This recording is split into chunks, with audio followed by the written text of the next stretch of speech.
Noticentro 1, CMI. Buenas noches, bienvenidos a las noticias. Los siguientes son los tres hechos más importantes de hoy en Colombia.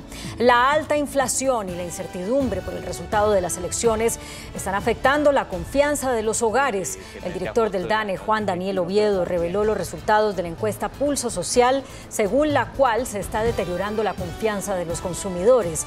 Además de la carestía y la incertidumbre política, a los jefes de hogar también les preocupa la inseguridad en las ciudades. Ampliaremos esta noticia en nuestra emisión nacional a las 9 de la noche.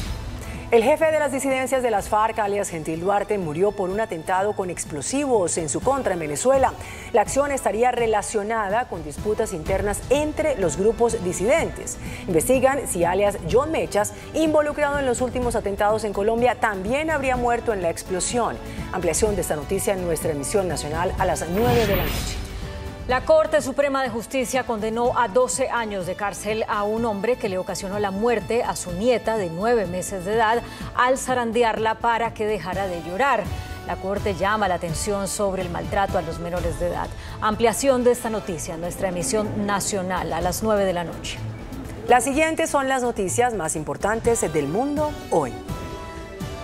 Atacante de Texas envió escalofriantes mensajes de texto a una chica en Alemania.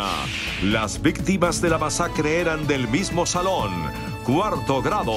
Presidente Biden viajará a Texas luego de ataque en primaria. Más de 17,000 personas han muerto en 2022 en Estados Unidos por violencia armada. Gran derrota del expresidente Trump en interna republicana. Presidente Zelensky acusa a Rusia de buscar destrucción total en el Donbass.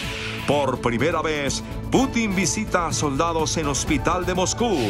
Estados Unidos eleva nivel de alerta de viaje por casos de la viruela del mono. Nuevos detalles del escándalo del Partygate. Piden dimisión de Boris Johnson. Con Claudia Palacios y Margarita Ortega. Salvador Ramos, el autor de la matanza en la escuela primaria de Texas que dejó 21 personas muertas, intercambió una serie de aterradores mensajes con una joven alemana que había conocido por internet. Según las capturas de pantalla reveladas por la cadena CNN, una adolescente alemana de 15 años fue a quien Salvador Ramos presuntamente envió una serie de escalofriantes mensajes de texto antes de realizar su matanza en Texas. Minutos antes de su asalto mortal, Ramos se había quejado sobre su abuela por utilizar su teléfono. Es molesto, voy a disparar a mi abuela. 6 minutos después, dijo: Ya disparé a mi abuela directo a la cabeza. Segundos después, escribió: Voy a llenar de balas una escuela primaria. Antes del ataque, la joven que hablaba a diario por FaceTime con Ramos también fue etiquetada en una foto con 2 rifles y las cuales encendieron las alarmas.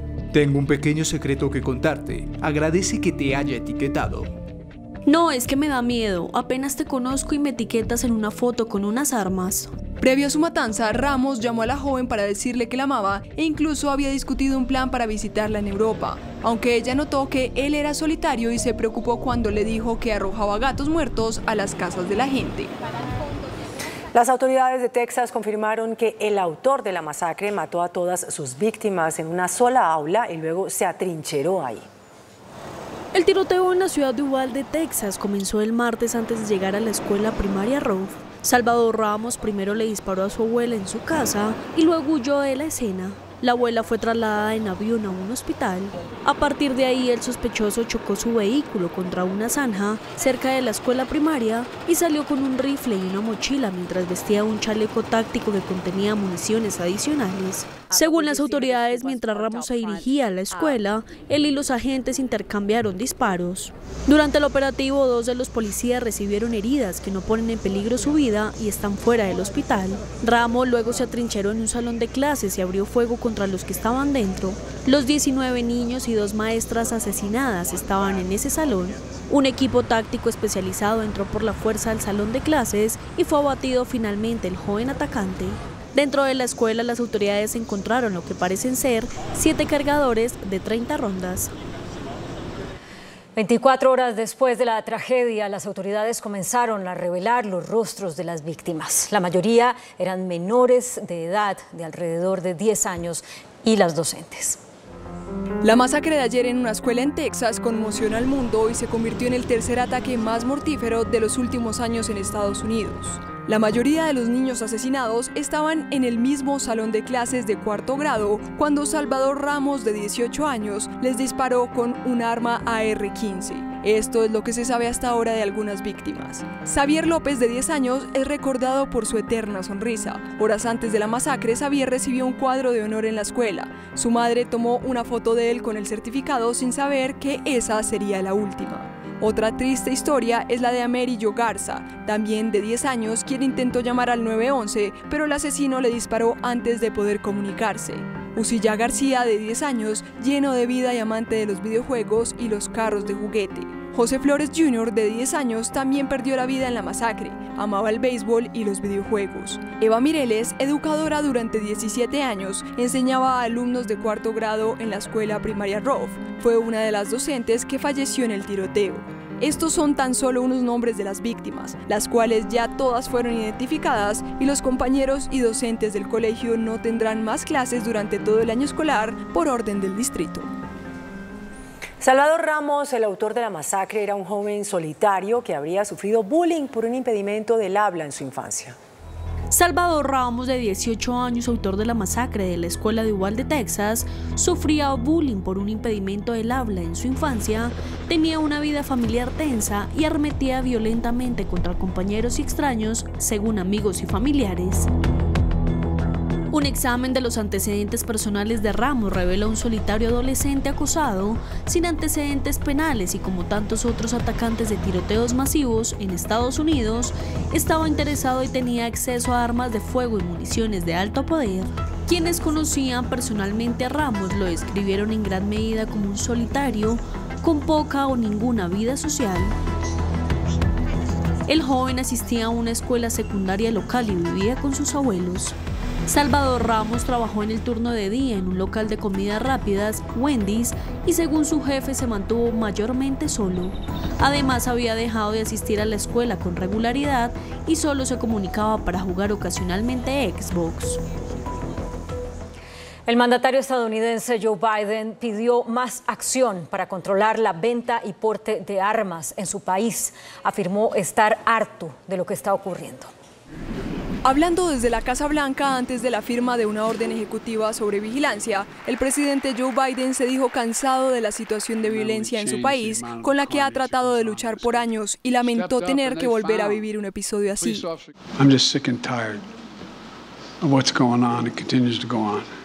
Afirmó que junto con su esposa viajarán al lugar de la masacre. Jill and I will be traveling to Texas in the coming days to meet with the families and let them know we have a sense, just a sense of their pain, and hopefully bring some little comfort to the community in shock, in grief, and in trauma. Finalmente, Biden insistió en la necesidad de convertir el dolor en acción y tener la valentía de enfrentarse a los grupos de presión a favor de las armas. Tras el tiroteo en la escuela primaria de Uvalde, en Texas, varios políticos estadounidenses han alzado sus voces para pedir una legislación que prohíba las armas de fuego en Estados Unidos. Además, el Papa Francisco expresó sus condolencias y envió sus oraciones a las familias de las víctimas. La vicepresidenta de Estados Unidos, Kamala Harris, fue una de las primeras en reaccionar y manifestó que ya es suficiente. Como nación se debe tener el coraje de tomar medidas y comprender el nexo entre lo que hace que las políticas públicas sean razonables y sensatas para garantizar que nada como esto vuelva a suceder. El senador demócrata Chuck Schumer acusó a sus colegas republicanos de preocuparse más por la Asociación Nacional del Rifle que por las familias que lloran a las víctimas de la violencia armada. Por su parte, la gobernadora del estado de Nueva York, Kathy Hochul, anunció sus planes para aumentar la edad mínima para comprar un arma que pase de los 18 a los 21 años. Además, dijo que la policía estatal realizará controles diarios en las escuelas de todo el estado. Por otro lado, el Papa Francisco expresó sus condolencias y envió sus oraciones a las víctimas y sus familias durante la audiencia semanal matutina de este miércoles. El sumo pontífice pidió que haya controles más fuertes de armas y compromiso para que tragedias como esas nunca vuelvan a suceder. Un proyecto de ley aprobado por la Cámara de Representantes de Estados Unidos cerraría lo que se conoce como el vacío de Charleston, que permite que algunas ventas de armas con licencia se realicen antes de que se haga la comprobación de antecedentes requerida. Esta legislación, de ser aprobada definitivamente, aumentaría el tiempo de 3 a un mínimo de 10 días laborales para que un titular de una licencia federal de armas de fuego espere para recibir una comprobación de antecedentes completa antes de transferir un arma de fuego a una persona sin que tenga la licencia. Hasta el momento, en lo corrido de 2022 en Estados Unidos, 17.202 personas han fallecido por disparos de armas de fuego. De esa cifra, 7.632 perdieron la vida en asesinatos por disparos no intencionados o autodefensa, mientras que 9.570 se suicidaron con esta clase de armamento. Desde comienzos de este año se han producido 213 tiroteos masivos y 10 asesinatos en masa. El gobernador de Georgia, Brian Kemp, blanco de la ira de Donald Trump por haberse negado en su momento a ayudar a anular las elecciones, ganó por amplio margen las primarias de cara a su reelección en ese estado sureño de Estados Unidos. El expresidente Donald Trump ha sufrido la que probablemente sea su derrota electoral más dura desde que perdió las presidenciales de 2020. Los votantes republicanos rechazaron este martes la gran mentira del expresidente, respaldando al gobernador de Georgia, Brian Kemp, para la reelección por un amplio margen sobre David Perdue, un candidato favorable al expresidente. Trump había depositado gran parte de su propio capital político en la elección personal de Perdue para derrotar a Kemp en la nominación para competir por la gobernación de Georgia en las elecciones de mitad de periodo de noviembre. Hasta ahora fue el resultado más vergonzoso de las primarias para Trump y demostró que mientras el expresidente sigue siendo la figura dominante del Comité Nacional Republicano, capaz de dirigir los resultados en algunas carreras de escaños abiertos, hay límites a su influencia y muchos votantes republicanos están dispuestos a ignorar sus deseos. El presidente Volodymyr Zelensky aseguró que las tropas rusas avanzan en el este de Ucrania bombardeando ciudades y buscando destruir todo allí. Zelensky lamentó los miles de ucranianos muertos desde el inicio de la invasión rusa y reiteró el llamado a sus aliados extranjeros para que le brinden armamento pesado. Además, añadió que las fuerzas rusas bombardeaban sin tregua la ciudad industrial de Severodonetsk, que intentan rodearla con un movimiento de pinzas. La Armada de Rusia controla ahora de forma efectiva todo el tráfico naval en gran parte del Mar Negro y ha detenido el comercio marítimo en los puertos ucranianos, donde hay toneladas de trigo y cereal almacenados. El bloqueo ruso puede poner en jaque la seguridad alimentaria mundial y amenaza las cadenas de suministro, pues Ucrania proporciona alrededor del 10% de las exportaciones mundiales de trigo y la gran mayoría de esas exportaciones, aproximadamente el 95%, parte de los puertos del Mar Negro. Los Centros para el Control y la Prevención de Enfermedades de Estados Unidos advirtieron a los viajeros estadounidenses que tengan mayores precauciones a causa de la propagación del virus de la viruela del mono en varias partes del mundo. La agencia actualizó su alerta de viaje a un nivel 2 y emitió el aviso, ya que se han informado casos del patógeno en Estados Unidos. El primer ministro británico Boris Johnson asumió la plena responsabilidad por las fiestas celebradas en la sede del gobierno en pleno confinamiento, pero se negó a dimitir. Sin embargo, el escándalo pone contra las cuerdas al premier después de que se revelara un informe interno sobre este escándalo que exige la responsabilidad a Johnson y a sus altos funcionarios por promover una cultura de fiestas, alcohol, peleas y falta de respeto en sus oficinas. En Israel desarrollaron colmenas robóticas para evitar el colapso de las colonias de abejas, que son animales indispensables para la seguridad alimentaria. Las abejas están muriendo en todo el mundo. Más del 30% de las colonias mueren cada año. Por eso, en una comunidad agrícola de Galilea, una empresa emergente israelí ha construido colmenas robotizadas que vigilan las abejas 24 horas y permiten reducir la mortalidad de estas grandes polinizadoras garantes de la seguridad alimentaria. El contenedor llamado Bee Home o casa de abejas en inglés funciona como colmenas normales de madera y están equipados con sistemas de vigilancia de alta tecnología. El robot puede además distribuir automáticamente azúcar, agua o medicamentos. Si hay problemas, alerta al apicultor mediante una aplicación y este puede decidir si intervenir a distancia desde su ordenador o acudir en persona.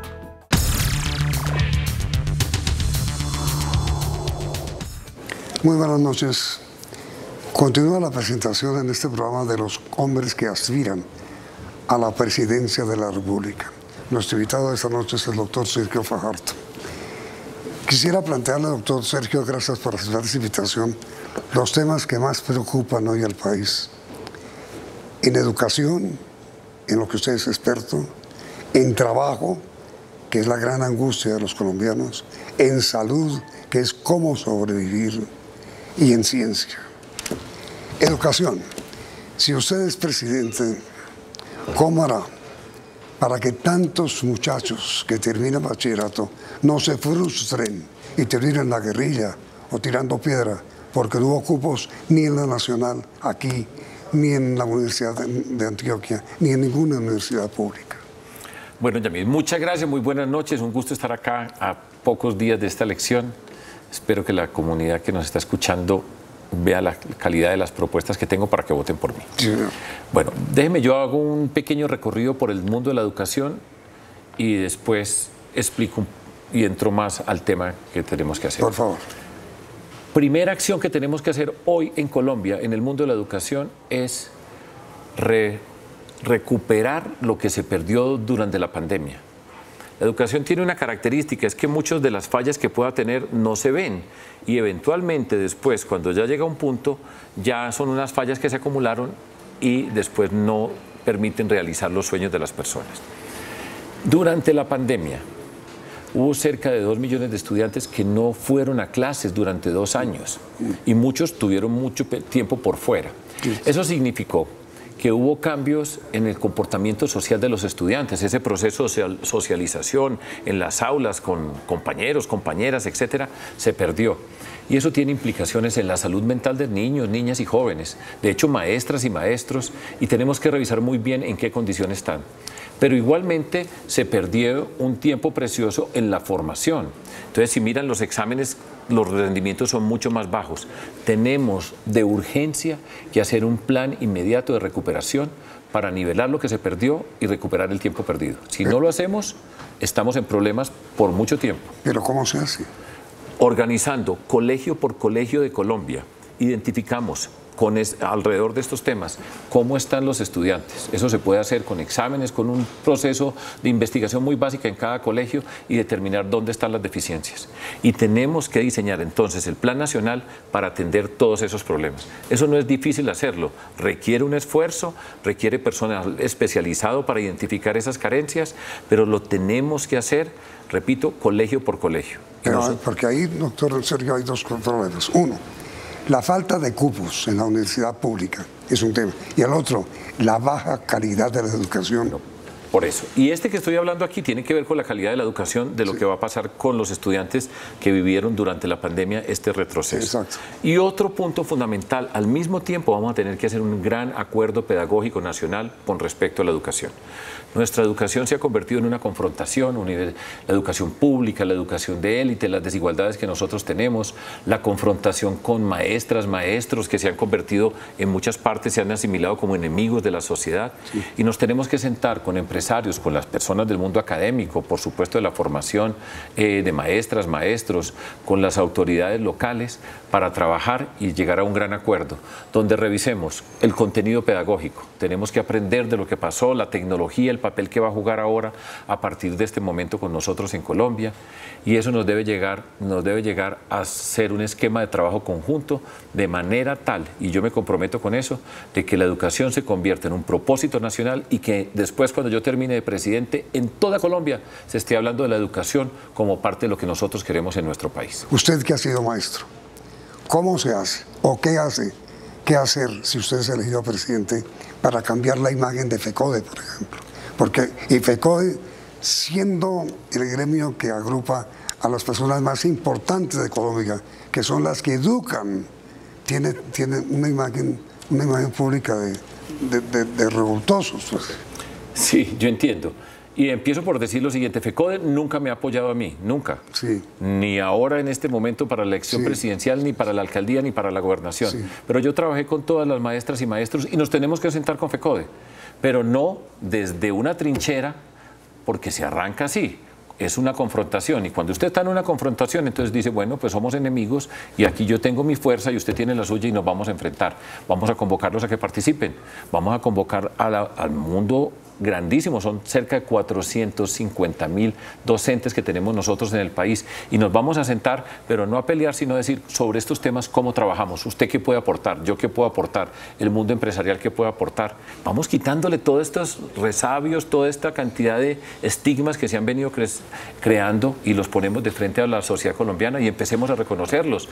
El premio a los mejores maestros, las Olimpiadas del Conocimiento, que los niños y las niñas con sus maestros puedan demostrar lo que saben, convocar a los colegios, a las familias, eso se puede hacer y lo tenemos que hacer y es una gran movilización nacional.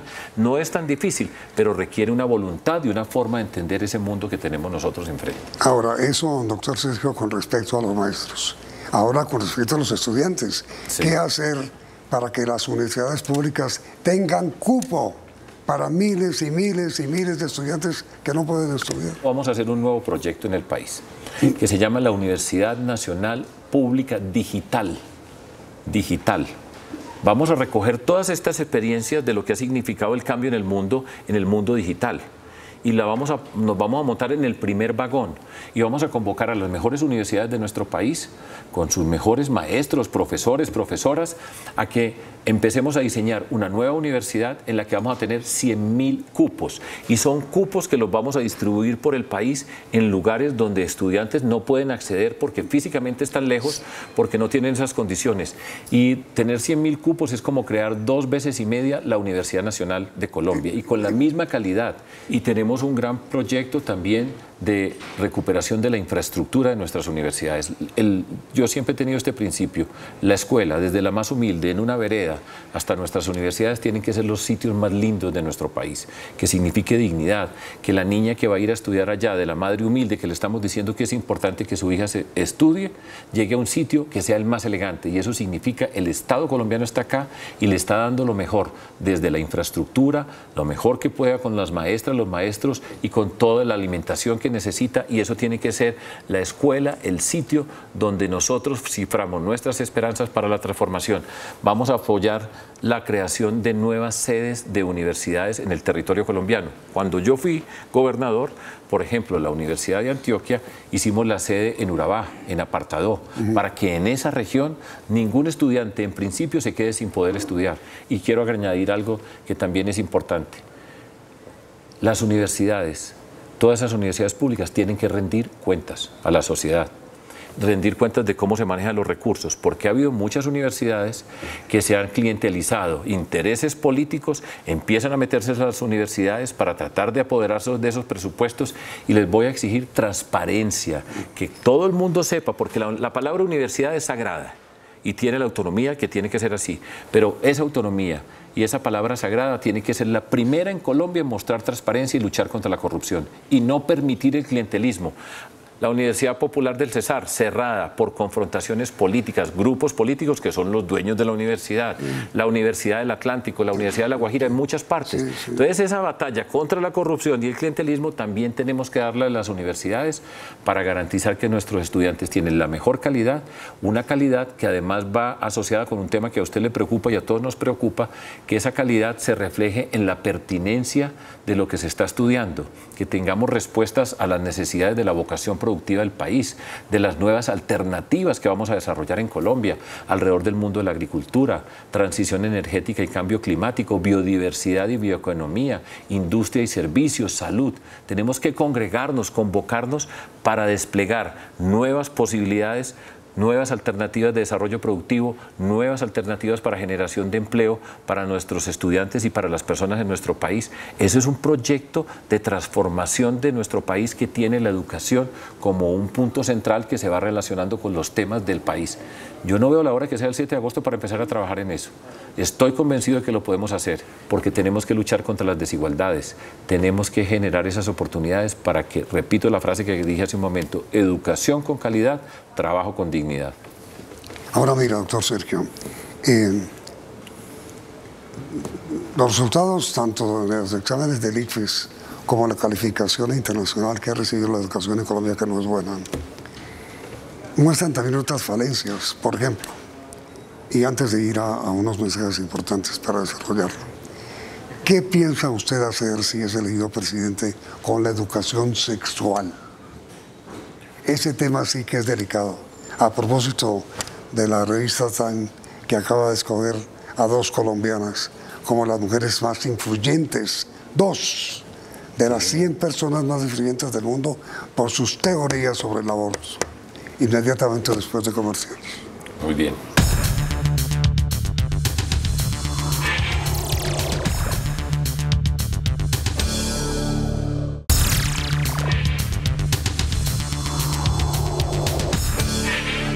La revista Time, doctor Sergio, eligió entre las 100 personalidades más destacadas del mundo a 2 mujeres colombianas y a un banquero. Las mujeres son Ana Cristina González y Cristina Villamizar. Las 2 hicieron trabajos serios en educación sobre educación sexual, defendiendo el derecho al aborto al margen de las 3 condiciones que primero dio la Corte y luego la amplió a los 6 meses que usted conoce. ¿Cuál es su posición sobre el aborto? Mire, yo creo que hay que respetar lo que dijo la Corte Constitucional. Eso está claro, como tenemos que respetar todas las decisiones de la Corte Constitucional, y a mí me parece bien. ¿Pero su posición cuál es? Que se debe respetar y que está bien. O sea, yo creo que las mujeres deben tener derecho a decidir sobre su propio cuerpo. Ahora, ese es un derecho, no es una obligación, que muchas veces la gente confunde. Si usted no quiere, no lo tiene que hacer, ni más faltaba. Pero necesitamos un proyecto grande de educación sexual. Y la educación sexual empieza por reconocer que la sexualidad hace parte de nuestras vidas, no ocultarlo, no ponerle un tabú, sino reconocerlo. Y cuando usted lo reconoce, puede educar.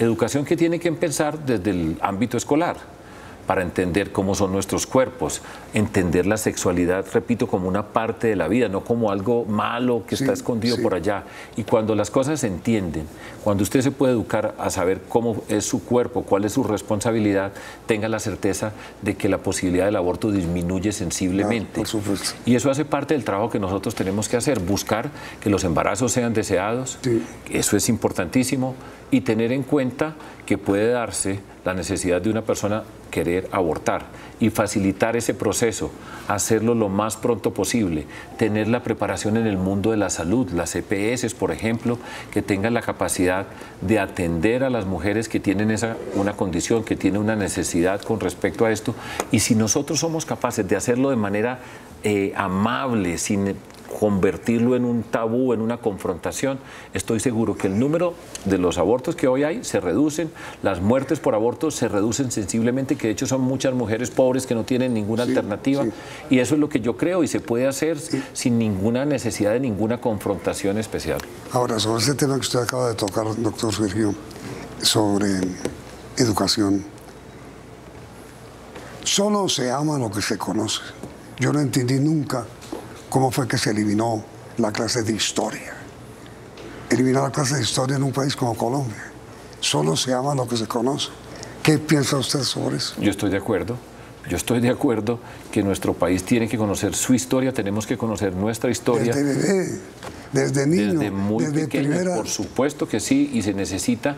Y fíjese que van pasando cosas, y voy a dar un salto grande, y que es un tema duro para la sociedad colombiana. Estamos en el marco de la Comisión de la Verdad en nuestro país, que examina la violencia y ha hecho un trabajo que se va a hacer público, creo que a finales del mes de junio. Y eso nos va a poner frente a frente con una parte de nuestra historia que ha sido la violencia, lo que nosotros, todos los colombianos que estamos vivos hoy, hemos vivido. Y tenemos que pensar cómo esa información se va a convertir parte de nuestra educación. Educarnos para entender las causas de la violencia, para entender lo que ha significado para nuestro país esa destrucción sistemática que nosotros tenemos que superar, y entenderla para superarla, para relacionarnos de una manera diferente, para construir una cultura de la convivencia, para respetarnos, que en nuestro país no nos respetamos, y ese lenguaje que se está utilizando, por ejemplo, hoy en las campañas, Yamid, es violento. Todo eso es proclive a la violencia que nosotros tenemos en nuestro país. No, doctor, mire. Colombia primero sufrió 50 años de violencia política. Ahora estamos viviendo violencia de narcotráfico y violencia social. Ya no es una política de una lucha entre liberales y conservadores. Los partidos políticos que terminó con ¿Qué hacer con la violencia social por hambre, por desempleo? ¿Qué hacer con la violencia por la droga, por la posesión de la tierra, por el narcotráfico, contra el glifosato, contra la siembra de coca? Me hizo como 5 preguntas para 2 programas, pero voy a tratar de ser juicioso y separarlas. Hay una parte que yo creo que es muy importante para Colombia. Aquí nosotros avanzamos con todo lo frustrante que ocurrió alrededor del acuerdo de paz. Nosotros tenemos que tomar unos aspectos del acuerdo de paz para empezar a construir oportunidades en unos territorios que no las han tenido en nuestro país, en nuestra Colombia. Eso es necesario, es urgente. Eso nos va a permitir llegar, por ejemplo, a 170 municipios que fueron señalados como municipios PEDET, ese es el nombre técnico, donde están las mayores condiciones de violencia, mayores condiciones de narcotráfico, y el Estado nunca estuvo. Entonces tiene que llegar el Estado y tenemos que llegar a esos lugares, y es parte de lo que yo voy a hacer como presidente. Hay unos recursos que están asignados para esos municipios, y llegar a cada uno de esos municipios a llegar con esa presencia del Estado, donde no sea la presencia que llega por una acción de un grupo criminal, que los tenemos que enfrentar, por supuesto, pero tenemos que llegar con oportunidades para esas comunidades que nunca las tuvieron. Eso se puede hacer, y entonces eso implica en ese territorio cuáles son los cultivos que pueden cultivarse, cuáles son las vías que se necesitan para sacar los productos, cómo es la estructura educativa en cada uno de esos lugares, y así es como tiene que llegar. Y tiene que estar la fuerza pública también, pero no es una fuerza pública que llega porque hay un ataque, sino una fuerza pública que hace parte de todo ese proceso de institucionalización del Estado. Esa es una tarea que nosotros tenemos pendientes hace mucho tiempo, y dentro del acuerdo de paz se tiene que avanzar allá. Y ahí tenemos que avanzar también en el mundo del desarrollo rural, la reforma rural, apostarle a la agricultura en nuestro país. Vamos pegando todas las componentes, y apostarle a la agricultura en nuestro país, y dentro de nuestro proyecto de cambio de modelo productivo queremos incorporar la ciencia para el desarrollo, por ejemplo, de la agricultura, de manera tal de que nosotros seamos capaces de producir insumos, porque nosotros tenemos la capacidad, que seamos capaces de avanzar en la seguridad alimentaria, de cultivar, producir nuestros alimentos, consumirlos nosotros y exportar. Esa es la manera de llegar, y eso es lo que le tenemos que apostar, Yamid. Pero mira esto tan curioso, usted que habla de agricultura, el glifosato se emplea en la agricultura hoy en muchas regiones del país. Mire, nosotros tenemos que avanzar a una producción orgánica. Yo estoy en contra del uso del glifosato, por ejemplo, para las fumigaciones. Para destruir, no. No. Nosotros, pues habrá unos componentes, unos químicos que se necesitan, sí, pero dentro de esa investigación... Que se usan hoy. Seguro que se utilizan en unas porciones muy pequeñas y de una manera controlada. Y no fumigando, que afecta a comunidades, la naturaleza, etc. Saber aplicar lo que se exista, pero precisamente la investigación que nosotros queremos tener, porque en Colombia hay varios centros de investigación alrededor de temas de la agricultura, convocarlos como un proyecto de país, articulados para todo Colombia, saber en cada parte del territorio cómo puede ser la agricultura orgánica, que vamos eliminando el uso de insecticidas, de químicos de esa producción en la medida que sea posible. Y eso va a ser un proceso de educación nacional alrededor de estos temas. También vamos a hacer el gran proyecto de educación ambiental en Colombia, la conciencia de todo lo que está diciendo, de nuestra gran riqueza, que es la biodiversidad en la tierra y en los mares. Pero nosotros no sabemos de eso, y lo vamos a hacer ver, y nos vamos a educar todos alrededor de la riqueza que tenemos nosotros, que es esa biodiversidad, por ejemplo, y la cultura.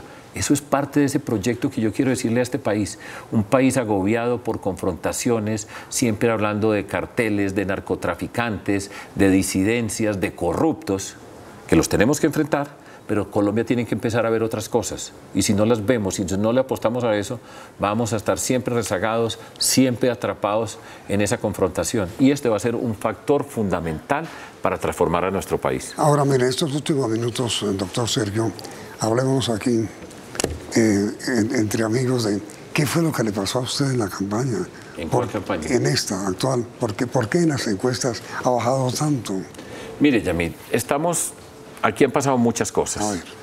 Voy a hablar en términos personales, ya que estamos hablando acá entre amigos, ya llevamos muchos años que nos conocemos y siempre hemos sido buenos amigos. Yo aquí donde estoy sentado hoy, lo que yo he enfrentado como ataques, estoy hablando en términos personales, desde que en el 2018, hace 4 años, yo voté en blanco. Y dije que yo votaba en blanco porque no estaba de acuerdo ni con Duque ni con Petro, y lo hice durante toda la campaña.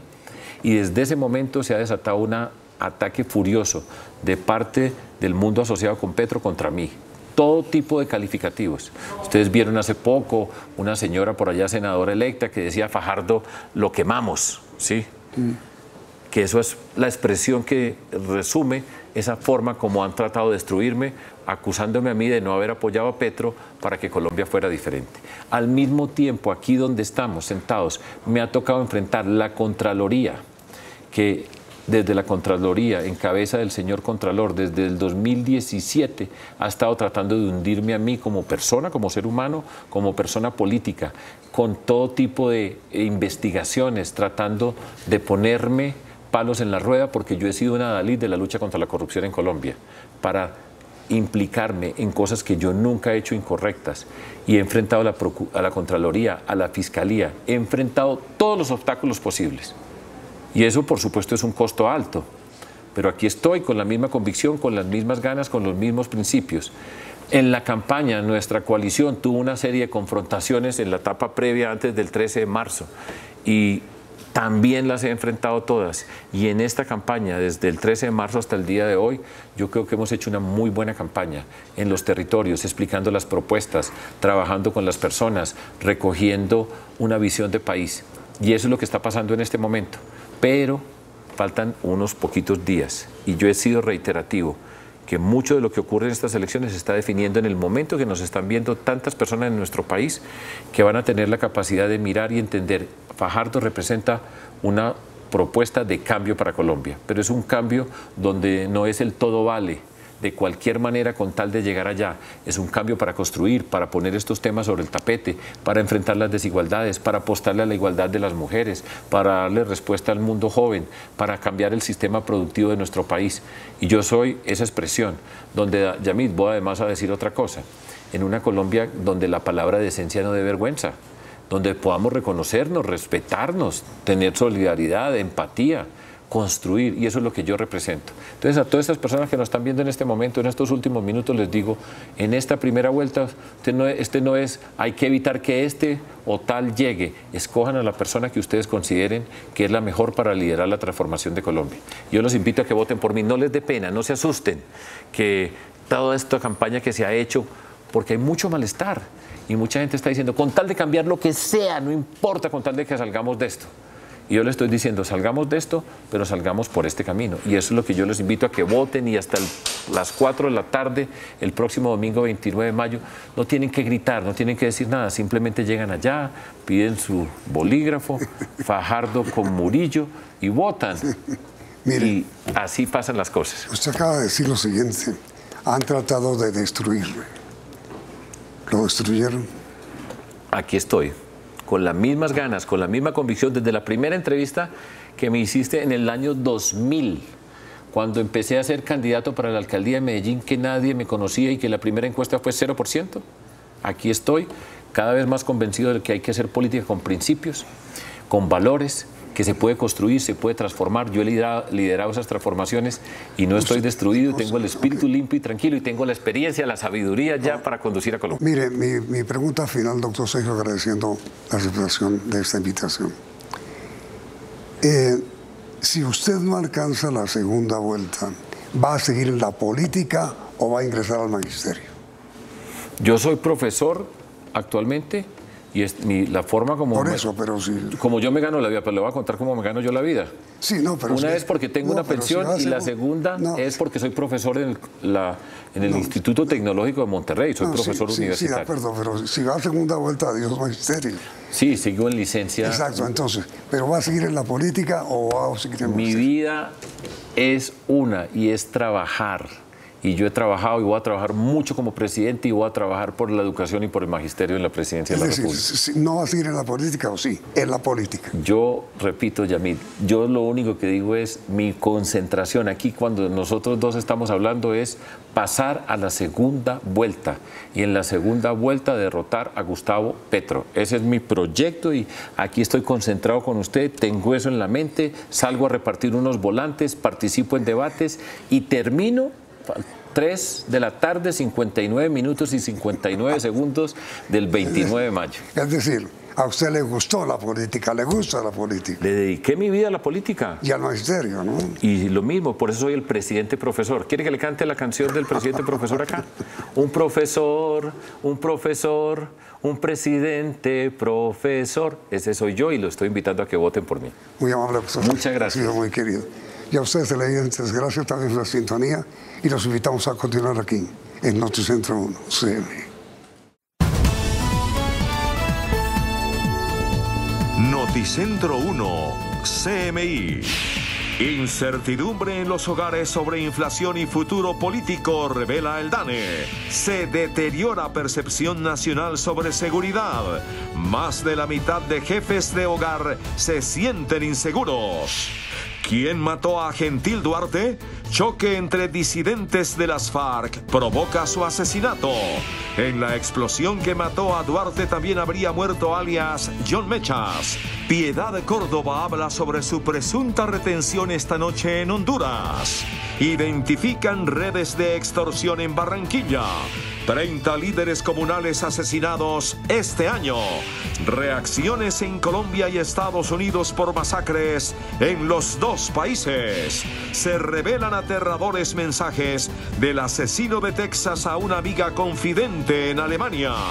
8 misiones internacionales para verificación de elecciones. Con Claudia Palacios y Margarita Ortega. Iniciamos nuestra segunda hora de noticias. La más reciente encuesta Pulso Social del DANE reveló que los jefes de hogar en las principales ciudades ven con incertidumbre el futuro del país. Hay una creciente preocupación por el impacto de la inflación, la incertidumbre por el resultado de las elecciones y la inseguridad. Al presentar los resultados de la encuesta Pulso Social, el director del DANE, Juan Daniel Oviedo, explicó las dos preocupaciones que tienen los hogares y que están afectando la confianza y generando incertidumbre sobre el futuro del país. Tiene una mezcla y una relación muy intrínseca con el comportamiento del entorno inflacionario que recuerden que a todos nos está afectando y pues el contexto político que se ha venido aterrizando y que se ha de consolidar este fin de semana. El indicador de confianza del consumidor del DANE, que en diciembre del 2021 había cerrado en un nivel de 39,3%, en enero bajó a 35,9%, en febrero a 34,9%, en marzo fue de 35,3% y en abril cayó a 34,7%. El DANE también reveló una creciente preocupación por la inseguridad. A la pregunta ¿qué tan seguro se siente caminando solo de noche? 54% de los jefes de hogar respondieron inseguro o muy inseguro, 23,3% nunca sale solo y el 22,8% dijo sentirse seguro o muy seguro. Pues es el resultado a estar enfrentados a un retorno a la presencialidad en nuestros trabajos. Las ciudades con mayor percepción de inseguridad son Cartagena, Neiva, Riohacha y Quibdó, mientras que Medellín y Barranquilla reportan las menores tasas de percepción de inseguridad. Alias Gentil Duarte, jefe de las disidencias de las FARC, murió en un ataque con explosivos en su contra en territorio venezolano. Las principales hipótesis apuntan a enfrentamientos entre grupos ilegales por rentas del narcotráfico. Por una fuerte explosión en el rudimentario campamento donde se escondía en el estado Zulia, territorio venezolano, murió el jefe de las disidencias de las FARC. Gentil Duarte era perseguido por la Fuerza Pública de Colombia y por el ELN, con quien mantuvo un violento enfrentamiento en enero en Arauca. Sin embargo, las principales hipótesis señalan a otros disidentes de las FARC como responsables del atentado que acabó con sus días. Las primeras verificaciones, reitero, que hemos hecho, indican que hubo una explosión en el sitio en donde él se encontraba. Al parecer también estaría John Mechas, otros delincuentes más. Era un grupo que se encontraba en Venezuela, narcotraficando. Sabemos que esto se da por disputas criminales derivadas del narcotráfico. En Colombia, la policía confirmó que tiene información de inteligencia sobre el enfrentamiento entre los disidentes y sobre los últimos días de alias Gentil Duarte. La muerte de Gentil Duarte fue confirmada mediante información de inteligencia. Sin embargo, no hay una prueba científica que la ratifique. Por su parte, la policía reveló que tiene información de que en el campamento donde murió alias Gentil Duarte, también estaba alias John Mechas, segundo cabecilla del grupo disidente de las FARC. El campamento tenía capacidad para 15 personas, incluida la guardia de los jefes de las disidencias. Las primeras versiones señalan que la explosión habría causado 4 muertes, entre ellas la de alias Gentil Duarte. También investigan la muerte de alias John Mechas, jefe del Frente 30 de las disidencias, señalado como responsable del atentado contra el presidente Iván Duque y su comitiva en Cúcuta, del atentado contra la Brigada 30 del Ejército y del atentado en el que murieron 2 niños en el sur de Bogotá. Gentil Duarte habría llegado a Venezuela después de salir huyendo del departamento del Guaviare por una intensa persecución de la fuerza pública. Inicialmente buscó refugio en el estado de Apure, pero el enfrentamiento con el grupo de Iván Márquez lo hizo desplazar hacia el Zulia. Duarte estuvo 35 años en las antiguas FARC, fue comandante de 5 frentes y participó en acciones violentas de gran magnitud. Antes de la firma de la paz, conformó el primer grupo disidente que se expandió desde el Guaviare hacia otros departamentos. Desde su salida del país, el jefe militar del grupo es alias Iván Mordisco. Crecen las dudas sobre el asesinato de un exconcejal de Vegachí, Antioquia, en medio de una operación de la policía contra el Clan del Golfo en el Bajo Cauca. Alconides Vallejo fue herido en el patio de su casa en zona rural de Vegachí cuando la policía perseguía a un grupo del Clan del Golfo. El campesino fue trasladado en helicóptero hasta Barrancabermeja, Santander, donde murió. El abogado de la familia asegura que inicialmente fue reportado como miembro del grupo ilegal, junto a los hombres armados que fueron abatidos. Él fue declarado como muerto en combate, de hecho fue embalado y rotulado como muerto en combate. Posteriormente la policía saca una declaración donde afirma que fue un error, al parecer, o que quedó en medio del fuego cruzado, y son las circunstancias que queremos aclarar. Para adelantar algunas pruebas documentales, otras testimoniales, y poder con base en eso, en la parte disciplinaria, tomar algunas acciones, bien sea por exceso del uso de la fuerza o por omisión de alguna actividad que pudieron haber cometido algunos de nuestros hombres. El ministro de la Defensa, Diego Molano, anunció hoy medidas para combatir el fenómeno de la extorsión en Barranquilla. Son por lo menos 350 los integrantes de las bandas del Clan del Golfo, los rastrojos y los rastrojos costeños, que estiman las autoridades hacen parte de estas organizaciones criminales que extorsionan en Barranquilla y el área metropolitana. Hay individualizados ya 130 miembros de esa estructura que ya conoce nuestra Policía Nacional. Al persistir las extorsiones desde las cárceles, también habrá nuevos traslados. A partir de la próxima semana veremos un grupo muy importante de un pabellón que se denomina el pabellón frío, en donde esas personas que están cometiendo extorsiones quedarán absolutamente incomunicadas. Se anunció también un grupo especial a raíz del fenómeno delincuencial de la modalidad en que los extorsionistas disparan contra las tiendas para presionar el pago de vacunas. Se va a crear un bloque antidisparo para responder de forma rápida a todos aquellos que están siendo extorsionados con esa modalidad. Igualmente, se publicará un cartel de los más buscados por extorsión. A 79 ascendió el número de líderes sociales y defensores de derechos humanos asesinados este año en Colombia. Según Indepaz, durante 2022 se han registrado 44 masacres con 158 víctimas. Entre tanto, en Estados Unidos siguen las reacciones por la masacre de Texas, que dejó 19 niños y 2 maestras asesinadas. Este video grabado en una tienda de armas de Estados Unidos muestra a una orgullosa mamá norteamericana pidiéndole a su bebé que le demuestre las habilidades que tiene para manejar armas. En este caso, un fusil de asalto, que solo manejaría un soldado profesional. Justamente un joven de 18 años sembró el terror al asesinar a 19 niños y 2 maestras en un ataque en un salón de una escuela de primaria en Texas. Ese joven, por supuesto, también demostró con sobradez ser experto en manejar fusiles de asalto. Y esta fue una de las reacciones más impactantes ante la masacre. Steve Kerr, entrenador de la NBA de los Golden State Warriors, explotó contra los senadores republicanos por negarse a rechazar el control de armas de fuego en Estados Unidos. When are we going to do something? I'm tired. I'm so tired of getting up here and offering condolences to the devastated families that are out there. I'm so tired of the, I'm sorry. I'm tired of the moments of silence. Enough. El entrenador se refería a un proyecto de ley que busca el control de antecedentes a la hora de comprar un arma, ley conocida como HR-8, que ya fue aprobada en la Cámara de Representantes en el 2021, pero cuyo trámite está detenido en el Senado. And 50 senators in Washington are going to hold us hostage.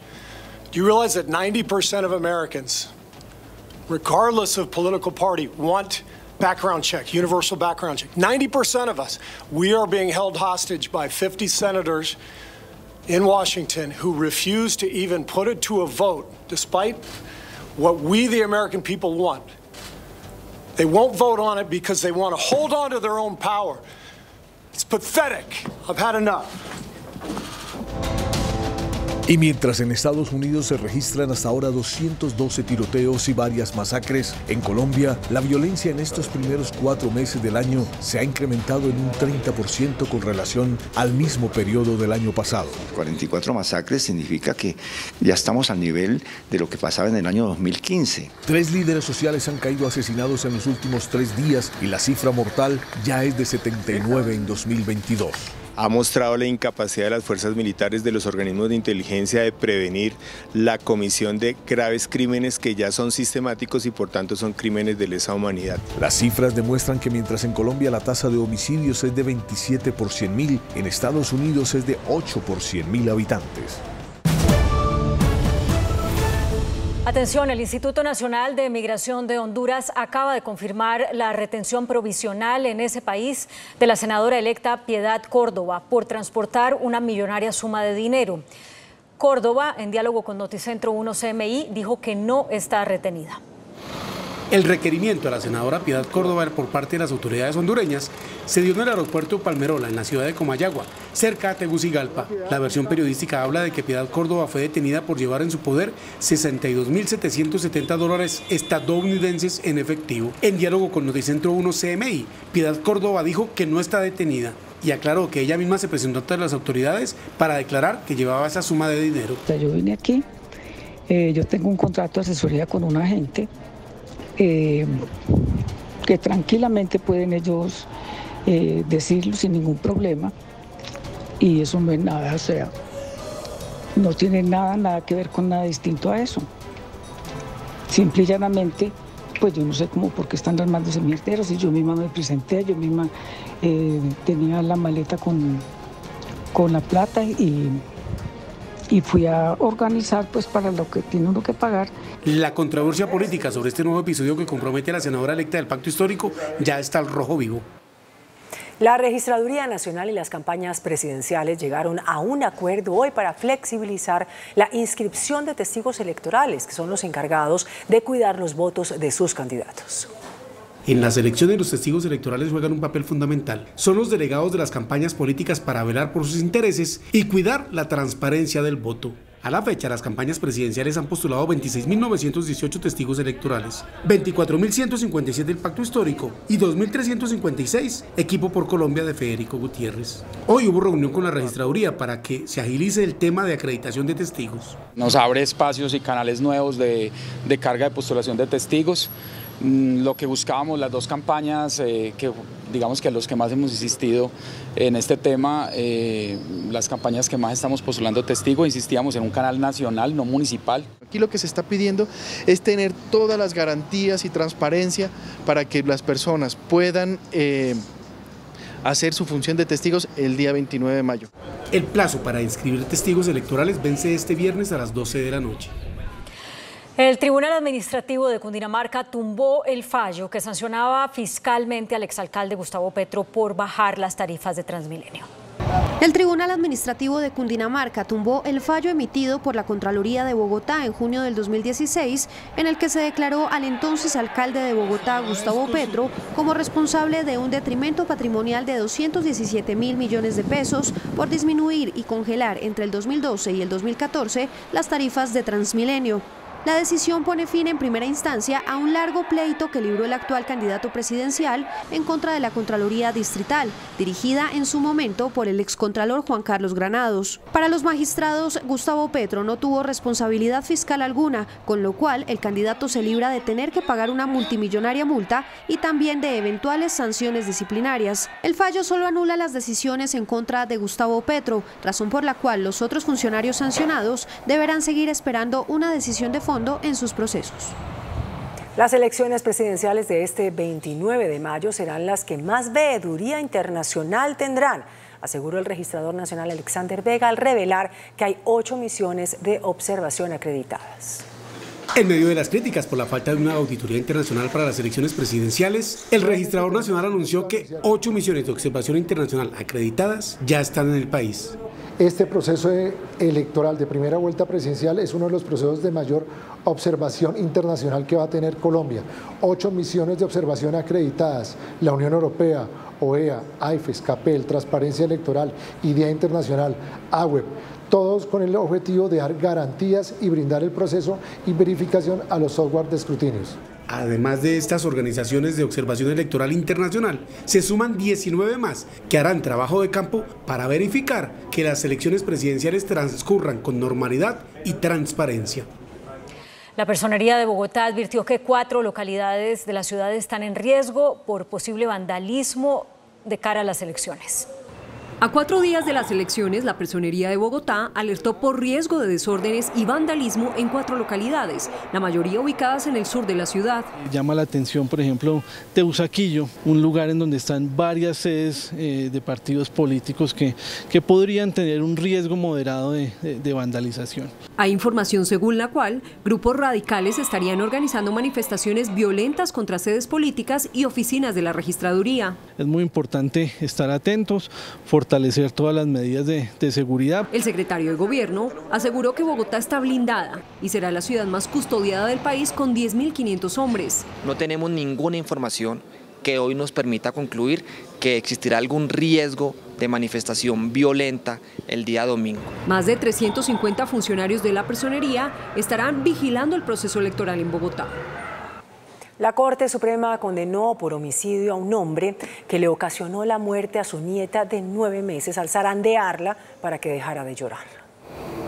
La Corte Suprema de Justicia emitió una condena ejemplar por homicidio y violencia contra los menores de edad, tras comprobar que la muerte de una bebé de 9 meses de edad no ocurrió porque rodó por las escaleras, como lo dijo su abuelo en un principio, sino porque él le dio una fuerte sacudida porque ella estaba llorando. El hombre había sido condenado inicialmente a 25 años de cárcel por homicidio agravado, pero tras revisar una solicitud de casación, la Sala Penal de la Corte Suprema de Justicia confirmó que la muerte se ocasionó por el maltrato infringido a la bebé, pero redujo la condena a 12 años y 6 meses de cárcel por homicidio preterintencional, puesto que la intención del abuelo no era ocasionarle la muerte a la menor. El cerebro dentro se sacude también y los vasos sanguíneos que comunican las meninges con el cerebro se rompen y se producen hemorragias, que son las que matan al niño.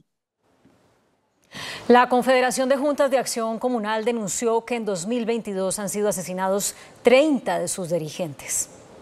La víctima más reciente es Elizabeth Mendoza, presidenta de la Junta de Acción Comunal de la vereda Calarcá en Chaparral, Tolima. Fue asesinada junto a su hijo y su esposo. La Confederación de Juntas de Acción Comunal denunció que en 2020 han sido asesinados 30 de sus dirigentes. estamos en peligro en el país. Durante los últimos años se ha ido agravando esta situación y aún después de la firma del acuerdo de La Habana, la situación para nosotros ha sido más gravosa. Insisten en que el riesgo está directamente ligado al liderazgo que ejercen en su comunidad. Se ha llenado de fuerza pública el país, pero desafortunadamente donde estamos los líderes o están los líderes en el campo, no se han hecho las actividades pertinentes. Cauca, Valle del Cauca, Putumayo y Caquetá están entre los departamentos con mayor riesgo. El candidato Federico Gutiérrez reveló las 10 primeras acciones que adelantará si llega a la Casa de Nariño. Ajustes al proceso de implementación del SISBEN 4 para que ninguna familia vea afectado su acceso a los subsidios. Mejores oportunidades de reducción y becas, así como reducción de gastos burocráticos, entre las primeras acciones que adelantará el candidato Federico Gutiérrez de llegar a la Casa de Nariño. Ampliación a 2 millones de cobertura de jóvenes en el SENA. 1.400.000 becas en educación superior. 1.200.000 jóvenes en el programa de Jóvenes en Acción y 1 millón de jóvenes en doble titulación. Si es elegido presidente, Fico también buscará reducir trámites para la creación de empresas. Pasando de 13 trámites hoy que se necesitan a 5 trámites en línea, gratuitos. El candidato insistió que cumplirá con el acuerdo de paz en el bono de gratitud económica para mejorar los ingresos de los trabajadores y en la creación de una estrategia para madres cuidadoras y así contribuir a mejorar las condiciones de vida del hogar para salir de la pobreza. La Sabana en el norte de Bogotá sufre graves consecuencias por las lluvias. Tabio es uno de los municipios más afectados, con más de 500 personas damnificadas. Los bomberos departamentales fueron víctimas de delincuentes mientras atendían la emergencia.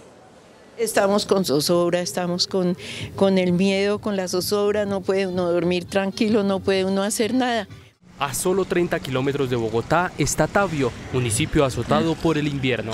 Las lluvias han provocado diferentes emergencias. Sus pobladores están muy afectados. Colapsó nuestra red de alcantarillado, que entre otras ya es una red obsoleta y deficiente, para lo cual pues ya vamos a generar la solución desde nuestro gobierno con la puesta en marcha del Plan Maestro de Alcantarillado Urbano. Estamos hablando de un promedio de más de 500 personas que resultaron pues afectadas.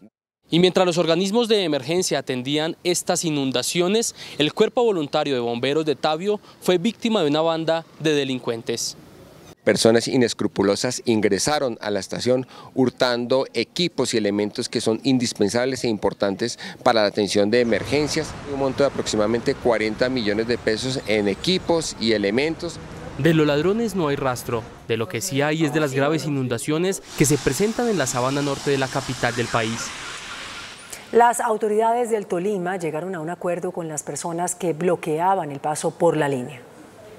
Esta tarde fue levantado el bloqueo sobre la vía Ibagué-Cajamarca que por 2 días consecutivos habían hecho 20 familias que exigían ser evacuadas por estar en zona de alto riesgo por la falla geológica, obligando el cierre total desde el kilómetro 63 hacia el sector de la línea. Vamos a subsidiar por parte de la concesión 3 meses de arriendo consistente en 2.400.800.000 pesos por mes a cada familia y desde la Gobernación del Tolima vamos a suministrar alimentos y kits de aseo por estos 3 meses. Asimismo, el próximo miércoles arranca el avalúo por parte de la Lonja del Tolima para hacer el avalúo de los predios.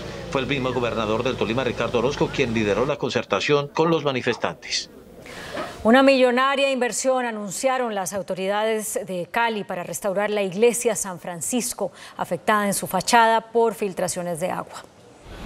Así luce la fachada de la emblemática iglesia de San Francisco luego del colapso que sufrió la parte superior de su estructura por las filtraciones que hay en su interior y que empeoraron con las lluvias. Hubo una filtración, no se había identificado, 15 días antes los padres habían sido avisados de la humedad. El icónico templo sagrado construido entre los siglos XVIII y XIX por Fray Pedro Herrera sobre diseños originales del presbítero Andrés Marcelino Pérez en honor al santo que lleva su nombre, ahora recibirá una millonaria inversión para su recuperación. El preinforme técnico nos establece que requerimos aproximadamente 1.000 millones de pesos para esa atención. Esta parroquia sirvió de alojamiento para sacerdotes franciscanos de la época. Declarado como bien de interés cultural de la nación en 2004, es un punto obligado para el encuentro entre propios y turistas.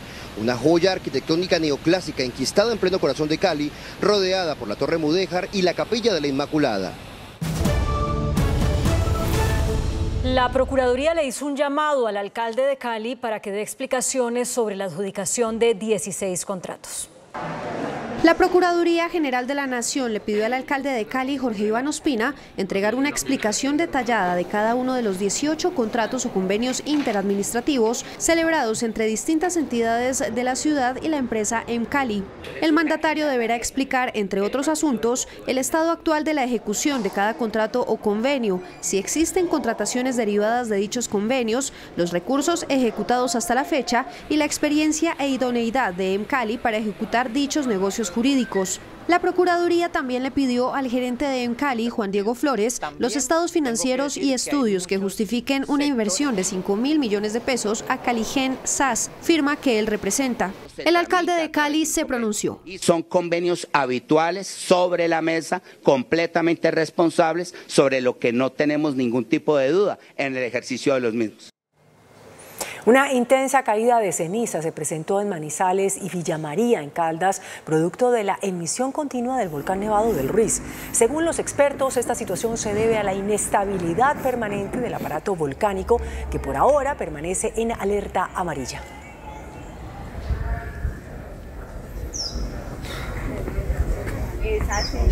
Este miércoles se conoció un nuevo caso de abuso sexual en un colegio de Bogotá, un colegio público. Un menor de edad, de 10 años, habría sido agredido por sus compañeros de clase. No paran los casos de abuso sexual en los colegios públicos de Bogotá. Esta vez la víctima fue un menor de 10 años, quien habría sido violado por sus compañeros en el baño de esta institución. Que van a pagar todo lo que le hicieron a él. Y esto no va a quedar así. Pero si ellos no hacen justicia, yo mismo la hago. El menor, quien cursa 5º grado, fue trasladado al hospital de Engativá, donde se confirmó el abuso sexual. Padres de familia, indignados por el aberrante caso, exigieron respuesta de las directivas. ¡Que salga la rectora! El niño, ayer me tocó yo mismo sacarlo de acá porque ellos no fueron capaces de llamar a la policía. El abuso se habría presentado hace 20 días, pero hasta esta semana se conoció un dibujo en el cuaderno del pequeño que prendió las alarmas. Una docente identificó un factor de riesgo con un estudiante al evidenciar dibujos en su cuaderno con contenido sexual explícito. Dicha señal hizo que la docente enviara al estudiante a orientación escolar. La Secretaría de Educación investiga el caso y activó la ruta con la Fiscalía y el ICBF. El autor de la matanza en una escuela primaria de Texas, Salvador Ramos, intercambió una serie de aterradores mensajes con una joven alemana que había conocido en una red social. Esto antes de dispararle a su abuela y cometer la masacre que ya deja 21 muertos. Según las capturas de pantalla reveladas por la cadena CNN, una adolescente alemana de 15 años fue a quien Salvador Ramos presuntamente envió una serie de escalofriantes mensajes de texto antes de realizar su matanza en Texas. Minutos antes de su asalto mortal, Ramos se había quejado sobre su abuela por utilizar su teléfono. Es molesto, voy a disparar a mi abuela. 6 minutos después, dijo: Ya disparé a mi abuela directo a la cabeza. Segundos después, escribió: Voy a llenar de balas una escuela primaria. Antes del ataque, la joven que hablaba a diario por FaceTime con Ramos también fue etiquetada en una foto con 2 rifles y las cuales encendieron las alarmas. Tengo un pequeño secreto que contarte. Agradece que te haya etiquetado. No, es que me da miedo. Apenas te conozco y me etiquetas en una foto con unas armas. Previo a su matanza, Ramos llamó a la joven para decirle que la amaba e incluso había discutido un plan para visitarla en Europa. Aunque ella notó que él era solitario y se preocupó cuando le dijo que arrojaba gatos muertos a las casas de la gente. El exministro de Hacienda, Mauricio Cárdenas, dijo hoy en el foro de Davos que el próximo gobierno de Colombia tendrá que enfrentar una situación compleja por el aumento exponencial de los precios de los alimentos y de los combustibles como consecuencia de la invasión de Rusia a Ucrania.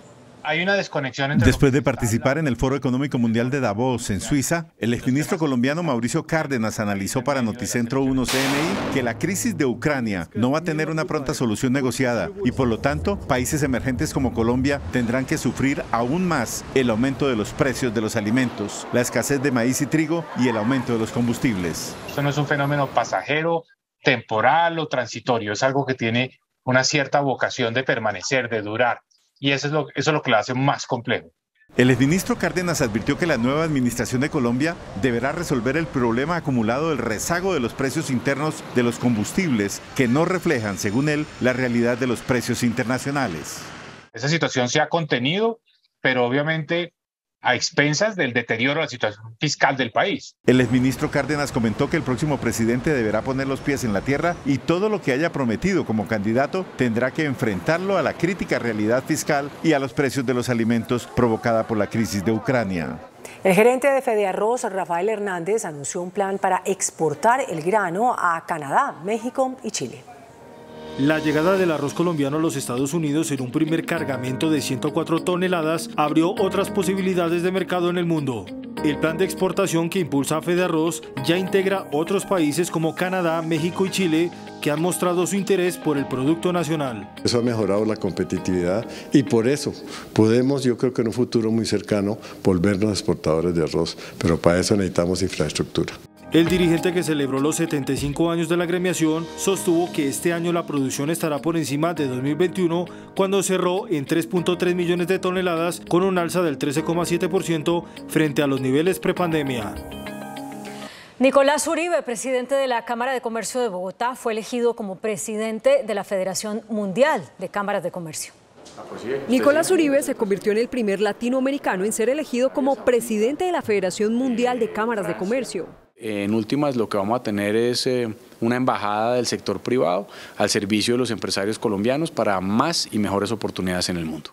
Uribe fue designado entre 10 candidatos postulados por más de 1000 cámaras de comercio de 100 países. Es una gran oportunidad para promover a Colombia, para hacer saber la importancia de Colombia como destino de inversión, de intercambio comercial. Uribe asumirá este cargo a partir del 1 de julio y por 3 años. El índice de capitalización de la bolsa, que mide el comportamiento de las 20 principales acciones, cerró al alza. El índice selectivo MSCI Colcap de la Bolsa de Valores de Colombia subió 0,59% a 1.491 puntos. La acción de BHI fue la que más subió, con una valorización de 7,10% a 347 pesos. La acción de Cementos Argos fue la que más bajó, con una pérdida de 3,13% a 4.950 pesos. La acción más negociada de la jornada fue la de Preferencial Bancolombia, al movilizar más de 30.000 millones de pesos, con una variación positiva de 1,99% a 37.950 pesos. El dólar cerró a la baja. Indicadores económicos en Noticentro 1 CMI.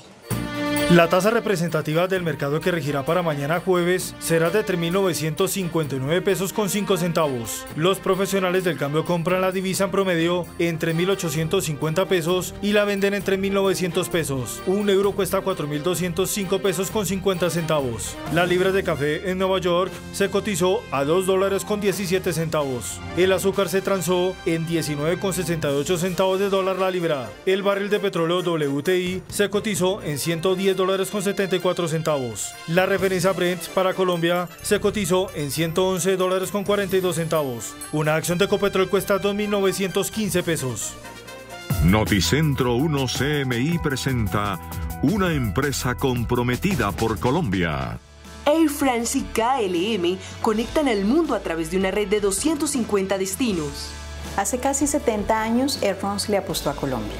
Desde entonces hemos permanecido fieles en las buenas y en las malas, creciendo juntos y contribuyendo al desarrollo económico y turístico del país. Ante la crisis de la pandemia, las aerolíneas suspendieron sus operaciones. Sin embargo, Air France y KLM mantuvieron sus vuelos. Logramos organizar 25 vuelos humanitarios que permitieron a 7.000 viajeros volver a sus hogares en Colombia y en Europa.